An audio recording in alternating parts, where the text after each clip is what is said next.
There are steps we can take from the federal government. Obviously, the president signed an executive order last night. We believe that it's important to increase cooperation, sharing of best practices between the public and private sector, but ultimately it's up to these companies to take the steps to protect themselves. And that is White House Press Secretary Jen Psaki saying that it's up to those private companies to protect themselves from cyber attacks. This follows the massive security breach at Colonial Pipeline. But is that how the White House should be responding to a crisis of this magnitude? Here to react, we welcome Major General Michael McGuire, who serves as the director of the Arizona Department of Emergency and Military Affairs. Thank you for coming on the program today. This story continues to develop here. We're learning the company had paid the ransom to the dark side attack, and now they should be restarting and getting those distributions back in order. But the hack, as we know, it's impacted hundreds of Americans who were just hoping to fill up their gas tanks. So my question to you, is this a national security issue, and how should the White House respond? Well, good morning, Emma. Thanks for having me. Yes, I believe that this hack of the Colonial Pipeline and the effect it had on consumers and the way it's driving up prices is clearly a national security issue. And I'm very concerned about the provocations from external actors into our country through critical infrastructure. I think that it's the White House's responsibility as chief executive to provide for national security, and national security involves cybersecurity as well. You know, when this story initially broke, there was another press conference, and the messaging really hasn't changed. It was always shifted to the private company and that they should be taking care of it. But when it comes to stories regarding ransom and fees, should there be some strict guidance coming out from the administration, shutting down any potential future hacks that might be inspired by this one event? Well, I certainly think that all the corporations have a responsibility to shore up their internal security, but we do know militarily that there have been external actors that intend to hack critical infrastructure. I previously served as a state emergency manager, and we had a cyber response task force, and we were always vigilant about defending our networks.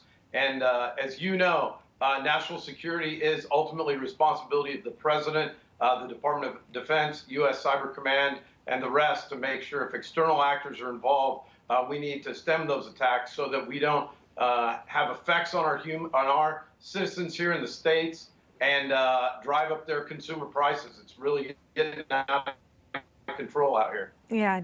Again, we're learning more about this dark side group with ties to Russia as well. What do you think sort of the response should be? Should there be any sort of punishment for this hack? Well, I think any time that you have a security posture that threatens to retaliate, but it doesn't take action, or you're not preemptive in making sure you prevent these things, you're going to get more bad behavior.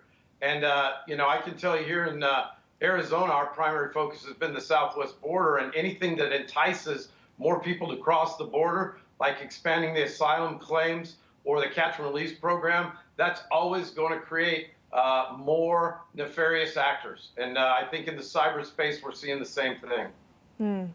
Well, talk to me from the Biden administration and their response to what you just mentioned and the concerns you have about security when it comes to the southern border as well for the state of Arizona. Do you think that the administration has come forward strong enough to answer your questions and concerns?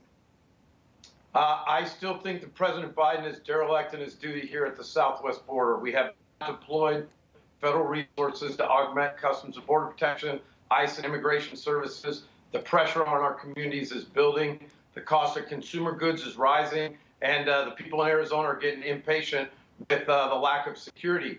This leak that we have at the border is no different, quite honestly, than some of the cyber leaks and some of the cyber hacks we're seeing that are putting pressure on our system. And we need to make sure we shore up the defenses here in Arizona, build a wall, and make sure that we secure the border. National security, cybersecurity as well, clearly expressing those concerns. Still questions remain. But I want to talk to you about something totally different.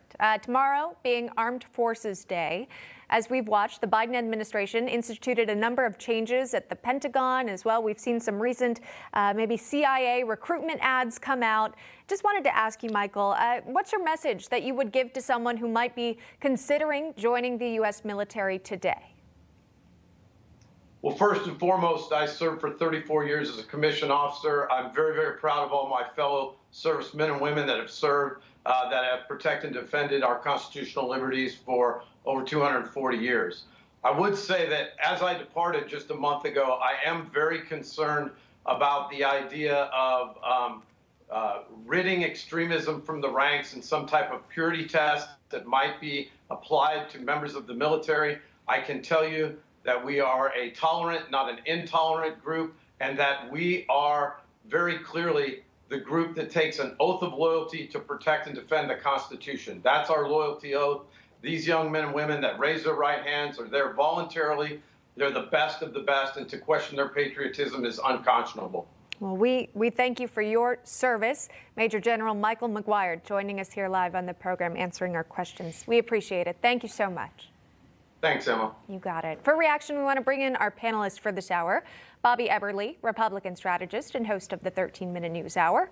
Also, Jessie Jane Duff, Gunnery Sergeant, U.S. Marine Corps, retired. And Jessie Jane, we'll start with you, actually. Just your thoughts that we heard from the Major General in regards to today's military service and what potential recruits might want to consider before joining. Well, I have to agree with the general on this extremism that they are perpetuating, this myth among the American public that we are just filled with a bunch of racists. It's degrading. It's absolutely incorrigible. There's 22.5 million veterans in this country of all races, backgrounds, and many who weren't even born in the United States who have served admirably in this country. So, yes, I agree with him, and I think this is the wrong approach by the administration and Secretary of Defense Lloyd Austin by making this such a promising effort on his part when he's really chasing a ghost extremism. The only extremism I remember was Nidal Hasan, who had killed approximately 18 soldiers and injured over 30 more. That's the type of extremism that should be rooted out of all the military branches. We started our conversation with the Major General talking about the pipeline hack. Of course, the concerns about cybersecurity. And Bobby, it does make you wonder, where was the White House? Were they prepared to issue a formal statement or offer support for Colonial Pipeline, considering it impacts so many Americans?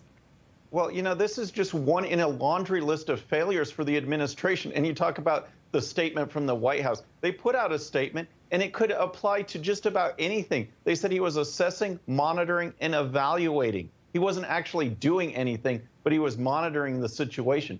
This was a cyber attack. Ransom was paid. Joe Biden wouldn't even comment on whether he knew about the ransom payment. This company was basically left on its own. And believe me, this is a serious deal. With the fuel that it supplies to the East Coast, the majority of North Carolina gas stations were out. State after state, half of their gas stations were out, all because of this attack that wasn't fixed until they paid the ransom. They need to be shut down. This dark side, the administration needs to go after it because this is a national security issue. Biden has done nothing.